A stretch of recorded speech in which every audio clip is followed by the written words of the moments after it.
Retrouvez Smart Money au cœur de Smart Future avec eToro, leader mondial des plateformes de trading social.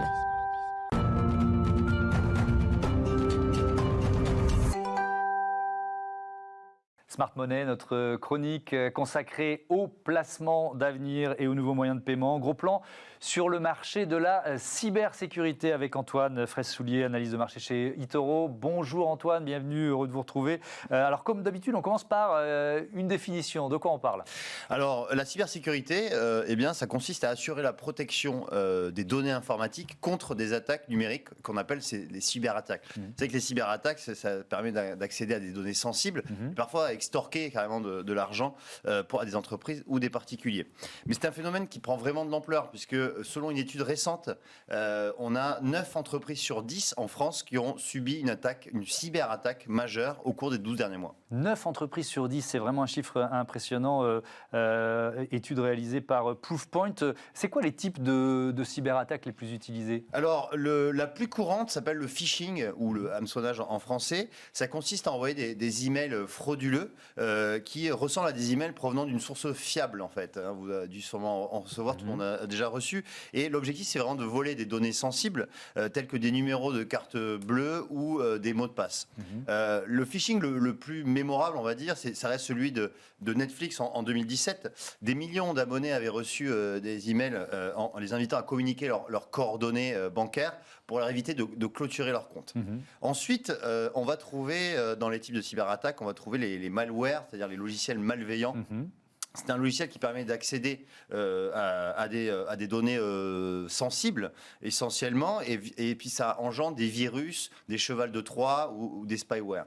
Et ensuite, parmi les malwares, on a le ransomware. Alors c'est un type demande de rançon, c'est ça ? C'est demande de rançon tout simplement. C'est pour extorquer de l'argent en bloquant l'accès à certains fichiers. Et il y a énormément de sociétés qui ont subi ce genre de type de rançon et notamment Uber en 2016, 57 millions de comptes utilisateurs Uber ont été piratés et l'entreprise aurait décidé de verser la rançon, $100 000 pour les hackers. Alors, c'est quoi l'état du marché de la protection donc, contre les cyberattaques ? Alors, l'état du marché, il est comment dire ? Il est très américain. Très américain, très américanisé. C'est-à-dire qu'on a les grandes sociétés informatiques type IBM, Cisco, qui ont fait de la cybersécurité une grosse partie de leur budget. Ils ont aussi fait de la croissance externe en rachetant des pure players. Ensuite, on va trouver les plateformes de cybersécurité. Marché très fragmenté. En moyenne, c'est entre 1 et 10 milliards de dollars en valorisation. La numéro 1, c'est Palo Alto. Palo Alto, donc qui compte 50 000 clients, c'est quand même considérable, et qui est valorisé 37 milliards d'euros. En deuxième position, on a VeriSign. Alors VeriSign, c'est spécialisé dans le service d'enregistrement de domaines, les domaines .com, .net, et en France 146 millions. En France, on n'a pas de pure player en France. C'est essentiellement les sociétés de défense type Thales et Airbus qui ont développé leur propre système de cybersécurité. Alors, on va répondre dans un instant à la question est-ce qu'il faut investir dans ce secteur ? Mais d'abord, comment on peut imaginer l'évolution du marché, Antoine ?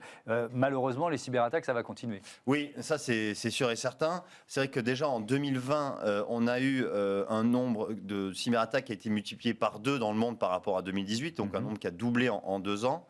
Et c'est vrai que le coût de la cybercriminalité a été de 1 000 milliards de dollars. Soit 2 fois plus qu'en 2018. Ce chiffre, il devra encore augmenter ? Oui, c'est très probable, sachant que les hackers aussi sont de plus en plus nombreux et de plus en plus innovants.